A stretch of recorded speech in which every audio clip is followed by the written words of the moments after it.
ओम नमः शिवाय।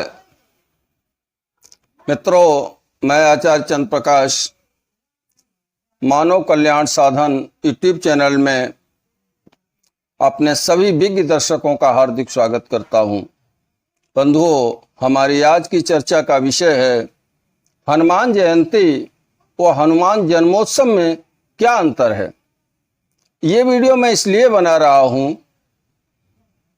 क्योंकि मेरे एक दर्शक बंधु ने मुझे कमेंट में लिखा कि आचार्य जी, आपको नहीं मालूम जयंती किसे कहते हैं और जन्मोत्सव किसे कहते हैं। उन्होंने हमें बताया कि जयंती तो उन लोगों की मनाई जाती है जो इस दुनिया से गुजर चुके हैं, जबकि हनुमान जी तो अभी जीवित हैं।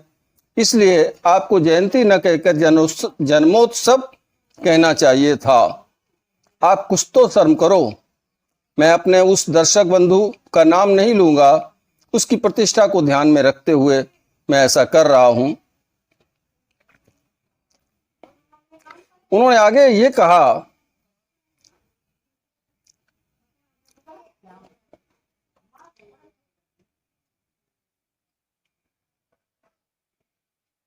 तो मैं अपने उन दर्शक बंधु से कहना चाहता हूं, ये वीडियो मैंने विशेष रूप से उन्हीं के लिए बनाया हुआ है कि यदि आपको ये पता होता कि जयंती का वास्तविक अर्थ क्या है तो आप कभी भी ऐसा कमेंट नहीं करते और ना ही आप मुझसे ये कहते कि जयंती नहीं जन्मोत्सव कहिए।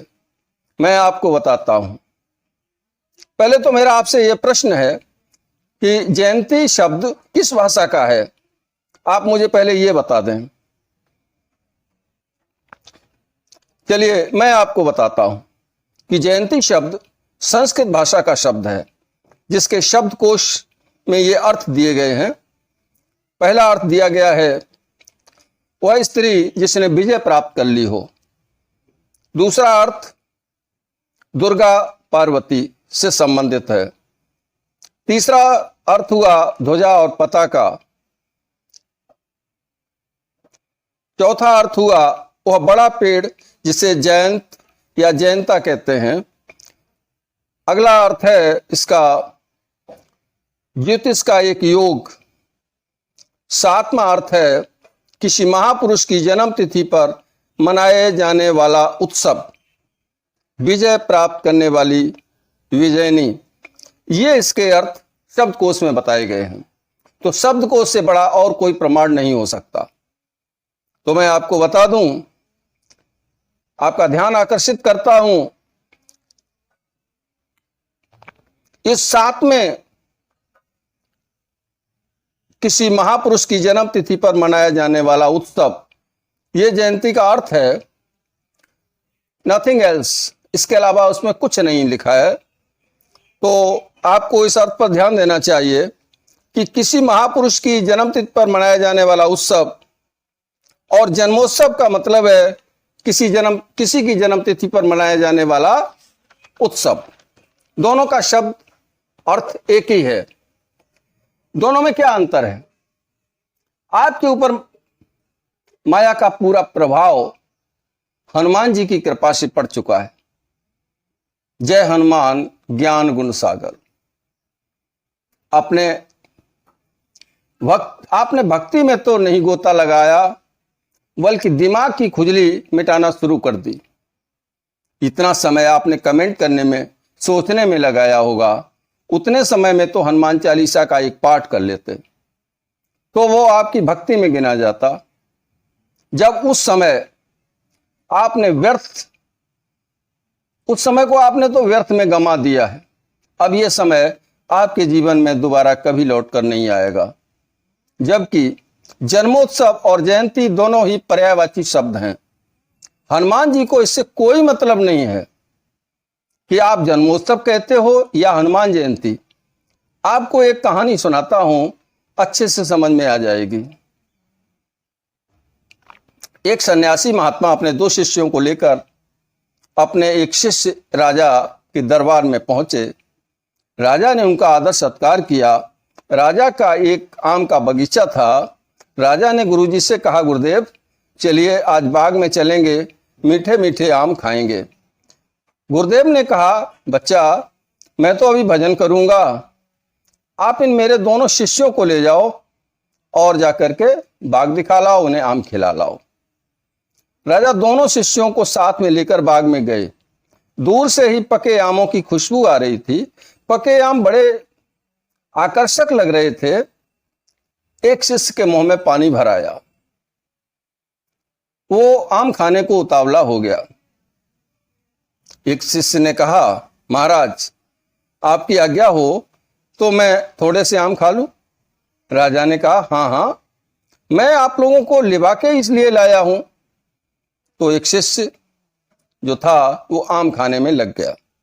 दूसरा शिष्य दूसरे ने कहा, चलो भाई महाराज, मैं तो बाद में खाऊंगा आमों को, पहले बगीचे का भ्रमण कर लेते हैं। राजा एक पेड़ के पास पहुंचे। उन्होंने कहा, यह दशहरी आम है। शिष्य बोला, यह दशहरे को पैदा हुआ था क्या? राजा ने कहा, यह तो नहीं मालूम, इसे दशहरी क्यों कहते हैं, लेकिन कहते हैं इसको दशहरी ही कहते हैं। आगे दूसरे पेड़ के पास पहुंचा तो उस शिष्य ने कहा, तो राजा ने कहा कि इसको लंगड़ा आम बोलते हैं। तो शिष्य ने क्या कहा, आम लंगड़ा है? हमें तो कहीं से लंगड़ा दिखाई नहीं देता, आप कैसे कहते हो ये लंगड़ा है? अब आप ये बताओ, ये आम का पेड़ लंगड़ा है या आम लंगड़ा है? राजा चुप। आगे बढ़ा, कहा ये फजली है। शिष्य फिर बोल पड़ा, किसे फजली क्यों कहते हैं? राजा चुप हो गए। क्या इसे किसी मुसलमान ने बनाया? नाम तो इसका मुसलमानी जैसा ही है। राजा चुपचाप रहे। मुझे नहीं मालूम, उन्होंने कहा मुझे नहीं मालूम, और चुप हो गए। इसी प्रकार पूरे दिन राजा और वो शिष्य दोनों आम के बगीचे का भ्रमण करते रहे। शाम हो गई। शिष्य प्रश्न पर प्रश्न करता रहा, आम नहीं खा पाया। शाम को राजा और वो दोनों शिष्य महलों में पहुंचे।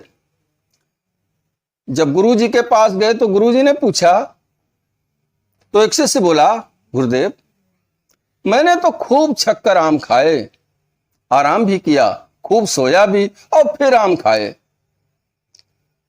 मुझे इसके अलावा कुछ नहीं पता है। दूसरे ने कहा,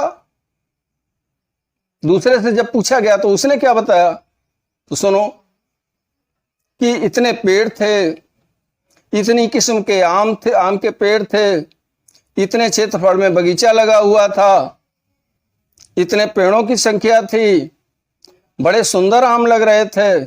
उसने पूरी लिस्ट बनाकर सुना दी, क्योंकि वो बना के ही लाया था। गुरुदेव ने कहा, क्या आम खाए भी थे? उनका स्वाद कैसा था ये भी तो बताओ। तब उससे से चुप हो गया। बताता भी कैसे जब खाए ही नहीं थे? तो आप समझ सकते हो, आप उस दूसरे शिष्य की भांति हो जिसका पूरा समय और श्रम व्यर्थ चला गया। तो प्रिय दर्शकों, ये संदेश उन्हीं अपने दर्शक महोदय के लिए था, लेकिन अब आपसे कहता हूं कि आप हमारे इन दर्शक भाई की तरह दूसरे वाले शिष्य मत बनना, पहले वाले शिष्य बन जाना। खूब आम खाना, खूब आराम करना, खूब सोना, और वापस अपने गुरुदेव के पास पहुंचकर अपना अनुभव भी सुनाना। अर्थात इन व्यर्थ के तर्क वितर्कों में न पढ़कर संसार का आनंद लो और परमात्मा के पास पहुंचकर उसके स्नेह के पात्र भी बन सको। गुरु नानक देव जी ने कहा है, हंसन दिया, खेलन दिया, खावन दिया, विचय होवे मुकत। ये गुरु नानक साहिब की वाणी है। हंसते खेलते खाते पीते मुक्ति प्राप्त कर लो। इस गृहस्थी में रहते हुए भगवान के कृपा पात्र बन जाओ और उसके परम धाम की प्राप्ति करते हुए आवागमन को भी समाप्त कर लो, जन्म मरण को समाप्त कर लो। यही सबसे बड़ा पुरुषार्थ है। आशा करता हूं कि यह जानकारी आपको अच्छी लगी होगी। यदि मेरे दर्शक बंधुओं, अगर आपको ये जानकारी अच्छी लगी हो तो वीडियो को लाइक जरूर करें। सब्सक्राइब नहीं किया तो सब्सक्राइब कर लें। जय श्री राम, जय हनुमान। ओम नमः शिवाय, ओम नमः शिवाय, ओम नमः शिवाय।